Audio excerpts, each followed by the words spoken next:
Hello friends, ఈ video కనుక నచ్చితే ఖచ్చితంగా లైక్ చేయడం అస్సలు మర్చిపోవద్దు. ఎపిసోడ్‌లోకి వెళ్తే చరణ్‌ని వాళ్ళు గుద్దుతారు కదా బాగా. ఇక బయట పడేసరికి నోట్లో నుంచి రక్తం వచ్చి అలా కళ్ళు తిరిగి పడిపోతాడనమాట చరణ్. ఇక ఒక్కసారిగా అందరూ షాక్ అవుతారు. ఇటు పల్లవి, సుమలత, అక్షిత అలాగే కోచ్ అందరూ వస్తారనమాట చరణ్ దగ్గరికి. ఇక పల్లవి ఏమో "ఏవండి ఏమైందండి? లేవండి, లేవండి" అని చెప్పి చరణ్‌ని లేపడానికి ట్రై చేస్తూ ఉంటుంది. కానీ చరణ్ మాత్రం అన్‌కాన్షియస్ అయిపోతాడనమాట. ఇక పల్లవికి ఏం చేయాలో అర్థం కాదు. "రే నాన్న లే నాన్న" అని చెప్పి పక్క నుంచి సుమలత కూడా "చరణ్ లే" అని చెప్పి ఇటు పక్క నుంచి అక్షిత కూడా. ఇక పల్లవి అయితే "ఏవండి లేవండి, లేవండి" అని చెప్పి ఇక సీపీఆర్ చేస్తూ ఉంటుందనమాట. గుండె మీద చేపెట్టి గట్టి గట్టిగా నొక్కుతూ ఉంటుంది. చరణ్‌కి ఊపిరాడట్లేదని చెప్పి. ఈ లోపల పల్లవి "ఎవరైనా డాక్టర్‌కి కాల్ చేయండి" అని చెప్పి గట్టిగా అరవడంతోని ఇక అక్కడున్న కోచ్ నవీన్ ఆయన కాల్ చేస్తారనమాట డాక్టర్‌కి. ఇక డాక్టర్ వస్తారు. ఈ లోపల పల్లవి అలా ప్రెస్ చేస్తూ ఉంటుంది కదా హార్ట్ దగ్గర. సడెన్‌గా ఇక చరణ్‌కి మెలకువ వస్తుంది, ఊపిరంది. ఇక ఒక్కసారిగా లేస్తాడనమాట. ఇక "ఏవండి లేవండి" అని చెప్పి పల్లవి అంటూ ఉంటే ఈ లోపల డాక్టర్ రానే వస్తారు. ఇక డాక్టర్ చూసి "నథింగ్ టు వర్రీ. ఇతనికి సీపీఆర్ చేసి చాలా మంచి పని చేశారు. ఎవరు సీపీఆర్ చేసింది" అని డాక్టర్ అడగడంతోని "నేనే అండి" అని చెప్పి పల్లవి అంటుంది. ఇక పక్కన ఉన్న కోచ్ సార్ కూడా "అవునండి, వాళ్ళ వైఫ్ తనే" అని చెప్పి అనగానే "చాలా రైట్ టైంలో రైట్ డెసిషన్ తీసుకొని నీ భర్త ప్రాణాలు కాపాడుకున్నావమ్మా" అని చెప్పి ఆయన కూడా మెచ్చుకుంటారు. ఆ తర్వాత ఇక చరణ్ లేచి నించుంటాడనమాట. కొంచెం రెస్ట్ తీసుకోవాలి అన్నట్టుగా చెప్తూ ఉంటారనమాట డాక్టర్.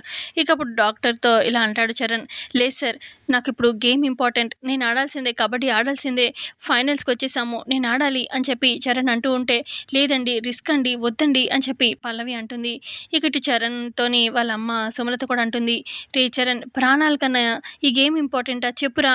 వద్దు, చెప్తున్నాం కదా, వద్దురా, ఇంకెప్పుడైనా చూద్దాంలే" అని చెప్పి అంటూ ఉంటుంది సుమలత. ఇక ఇటు పల్లవి కూడా అంటుంది, "వద్దండి, చెప్తున్నాను కదా, రిస్క్ అండి, ప్లీజ్ అండి" అని అనగానే అప్పుడు చరణ్ అంటాడు, "లేదు పల్లవి, లేదు, నేను ఆడాల్సిందే. అమ్మ, పల్లవి నేను ఆడతాను, గెలుస్తానని తను నమ్మిందమ్మా. ఈ కప్పు నేను కొడతానని నమ్మిందమ్మా. నేను తన కోసమైనా ఆడాలి. కోచ్ సార్ కూడా నా మీద ఎంతో ఆశలు పెట్టుకొని ఎన్నో టిప్స్ చెప్పారు. నేను వాళ్ళ కోసం ఆడాలమ్మా. నేను ఆడతాను. నేను బాగానే ఉన్నాను. Perfectly alright. నేను ఆడతాను" అని చెప్పి ఇక గేమ్‌లోకి ఆడతాడనమాట. ఇక గేమ్ స్టార్ట్ అవుతుంది.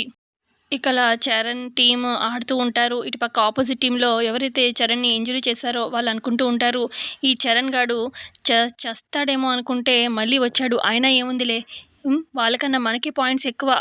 ఖచ్చితంగా మనమే గెలుస్తాం అన్నట్టుగా అనుకుంటూ ఉంటారు. కానీ చరణ్ టీమ్ వాళ్ళు చాలా కష్టపడి ఆడతారనమాట. పాయింట్స్ దాదాపు గెలుస్తారు. ఇక ఇటు లాస్ట్‌లో కోతకి చరణ్ వెళ్తాడనమాట. ఇక చరణ్‌ని ఇక వైట్ లైన్ ఉంటుంది కదా, అది టచ్ చేయనీయకుండా ఆపుతూ ఉంటారనమాట. ఇటేమో టైం అయిపోతూ ఉంటుంది. చరణ్ ఏమో టైం వైపు చూస్తూ ఉంటాడు. మొత్తానికైతే ఇక అందరినీ తన్ని చరణ్ వచ్చి ఆ లైన్‌ని టచ్ చేయడంతోని ఇక చరణ్ టీమే విన్ అయిపోతుంది ఫైనల్‌గా. ఆ తర్వాత ఇక యాంకర్ అనౌన్స్ చేస్తుంది, ఫైనల్‌గా చరణ్ టీమే విన్ అయ్యారు అని చెప్పి స్టేజ్‌కి రమ్మంటారనమాట. ఇక స్టేజ్ మీదకి చరణ్ వచ్చాక ఛాంపియన్ కాబట్టి తనకి కప్ ఇస్తారు. అలాగే షాల్ అది ఇస్తారనమాట. ఇక "రామ్మా, నువ్వు కూడా పైకి రా స్టేజ్ మీదకి" అని పల్లవిని పిలుస్తారనమాట. ఆ గడ్డం నవీన్ సార్, కోచ్ సార్ అనమాట. ఇక ఆ సార్ చెప్తారు, ఈ అమ్మాయి పల్లవి చరణ్ వైఫ్. మొన్నైతే అనుకోకుండా చరణ్‌కి యాక్సిడెంట్ అవ్వడంతోని గేమ్ ఏంటి, కనీసం నడవడానికి కూడా ఆహ్, నడవలేని స్థితిలో సిట్యుయేషన్‌లో ఉన్నాడు చరణ్. కానీ తన భర్త కోసం పోరాడింది. ఎన్ని సార్లు ఎన్ని టిప్స్ నాకు ఫోన్ చేసి పర్సనల్‌గా వచ్చి ఎంత బాధపడి వాళ్ళ హస్బెండ్‌కి కాళ్ళు తెప్పించింది ఈ అమ్మాయే. ఈరోజు ఈ అబ్బాయి ఇలా గెలవడానికి కారణం ఇదిగో ఈ అమ్మాయి పల్లవియే అని చెప్పి ఆయన అందరి ముందు చెప్తూ ఉంటే, ఏంటి ఇతను అన్నట్టుగా చూస్తూ ఉంటుందనమాట సుమలత కోపంగా. దీనికి ఎక్కడున్న ప్రశంసలే అని చెప్పి అక్షిత కూడా తిట్టుకుంటూ ఉంటుంది. ఇక ఆ తర్వాత చరణ్ పక్కకొచ్చి నించోమంటాడనమాట పల్లవిని. ఇక చరణ్ ఏమో తన చేతిలో ఉన్న కప్పుని పల్లవికి ఇస్తాడు. ఆ తర్వాత ఇక కంగ్రాట్స్ అని చెప్పి పల్లవి కూడా విష్ చేస్తుందనమాట చరణ్‌ని. ఆ తర్వాత ఇక అందరూ ఇంటికి వస్తారనమాట. ఇంటికి రావడంతోని "అన్నయ్య, నువ్వు అనుకుంది చేశావన్నయ్య" అని చెప్పి వాళ్ళ అన్నయ్యని ఎత్తుకొని తిప్పుతూ ఉంటాడనమాట గిరగిరా. ఎవరంటే చందు. ఇకిటు అక్కడున్న చంటి కూడా "అన్నయ్య, మొత్తానికి నీకు వెల్కమ్ చెప్పాము. నువ్వు గెలుస్తా అని చెప్పావు. ఆ వదిన నువ్వు అన్నట్టుగానే మాట ఇచ్చినట్టుగానే అన్నయ్యని ఛాంపియన్ చేశావు" అని చెప్పి మెచ్చుకుంటూ ఉంటాడు. "అవునురా, ఈ క్రెడిట్ అంతా కూడా క్రెడిట్ మీ వదినకే, పల్లవికే" అని చెప్పి చరణ్ అనడంతోని ఇక అప్పుడు సుమలత "ఏం మాట్లాడుతున్నావురా? కష్టపడింది నువ్వు, ఆడింది నువ్వు, ఎన్ని ఇంజ్యూరీ అంతా కూడా నువ్వే కదా పడింది.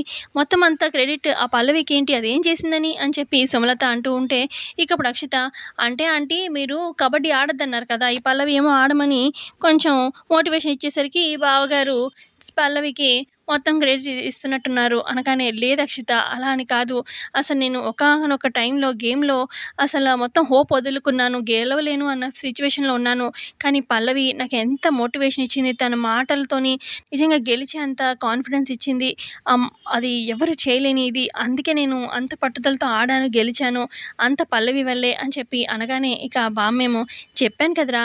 పల్లవి నీ వెనకాలుంటే నీకు ఎప్పుడు విజయమే అని చెప్పి అనగానే ఇక ప్రసాదరావు కూడా అవునురా పల్లవి నీ వెనకున్నంత కాలం నీకు తిరిగే ఉండదు అని చెప్పి మెచ్చుకుంటూ ఉంటారు. సరే సరే లోపలికి పదండి అని చెప్పి ఇక అందరూ లోపలికి వెళ్ళమనగానే ఇక సుమలత అక్కడే నించొని మాట్లాడితే ఈ పల్లవి భజనే టైం దొరికితే చాలు ఇంట్లో వాళ్ళు అని చెప్పి అనుకుంటూ ఉంటుంది సుమలత. ఆ తర్వాత మరోపక్క చరణేమో తన రూమ్‌లో షర్ట్ వేసుకుంటూ ఉంటాడు. అప్పుడు పల్లవి వెనక నుంచి గబగబా వచ్చి చరణ్‌ని హగ్ చేసుకుంటుంది. ఒక్కసారిగా ఇటు చరణ్ కూడా షాక్ అయిపోతాడు. ఏంటి ఏంటి హగ్ చేసుకుంటున్నావు అనగానే, అంటే అందరి ముందు నన్ను మెచ్చుకున్నారు కదండీ! నా వల్లే మీరు ఛాంపియన్ అయ్యారు, గెలిచారు అని చెప్పి అందరి ముందు నన్ను మెచ్చుకునేసరికి నాకు ఆనందం వేసి నేనే మీ దగ్గర నుంచి గిఫ్ట్ తీసుకున్నాను అనగానే, గిఫ్టా ఏంటి అనగానే, అదే అండి మీ దగ్గర నుంచి హగ్ తీసుకున్నాను నేను అనగానే, గిఫ్ట్ అంటే ఎవరికి వాళ్ళు తీసుకోవడం కాదు. అవతల వాళ్ళు ఇవ్వాలి గిఫ్ట్. అప్పుడు దాన్ని గిఫ్ట్ అంటారు అనగానే, హగ్గు నాకు కావాల్సినప్పుడు నేను తీసుకోలేనా ఏంటి? నాకు కావాల్సిన గిఫ్ట్ వేరే అని చెప్పి అంటుంది పల్లవి. నేను మూతి ముడుచుకుంటే బావుంటాను కదండీ! అని చెప్పి పల్లవి అంటూ ఉంటే, దరిద్రంగా ఉంటుంది అని చెప్పి అంటాడు చరణ్. అంతేలెండి నన్నెప్పుడు ఇలాగే అంటారు అని పల్లవి అంటూ ఉంటే, ఊరికే అన్నాలే. నిజంగా నీ వల్లే నేను గెలిచాను. నీ వల్లే పల్లవి ఈరోజు ఇంత హ్యాపీగా ఉన్నాను. నాకు చాలా ఇష్టమైన గేమ్‌లో నేను ఛాంపియన్ అయ్యాను. చాలా ఆనందంగా ఉంది. నువ్వు ఏం కోరుకుంటే అది నీకిస్తాను పల్లవి అడుగు అని చెప్పి అనగానే, ఏం కోరుకుంటే ఇస్తారా? ఏమైనానా? అని చెప్పి పల్లవి అంటూ ఉంటే, అప్పుడు చరణ్ ఇదిగో ఈ హగ్గులు, ఈ కిస్సులు ఇలాంటివి కాకుండా ఏమైనా అడుగు ఇస్తాను అని చెప్పి అంటాడు చరణ్. అప్పుడు పల్లవి అంటుంది, నాకు ఏ గిఫ్ట్ అవసరం లేదండి. నేను ఎప్పుడు కోరుకునేది మీ ప్రేమని మాత్రమే. మీ ప్రేమ నాకు ఎప్పుడెప్పుడు దొరుకుతుందా అని వెయిట్ చేస్తున్నానండి. ఇప్పుడు ప్రేమ అనేది బలవంతంగా తీసుకునేది కాదు. బలవంతంగా ఒకరు చెప్తే మనసులో పుట్టేది కాదు. అది తనంతట తాను కలగాల్సింది. అది నా మనసులో మీ మీద ఎప్పుడో కలిగింది.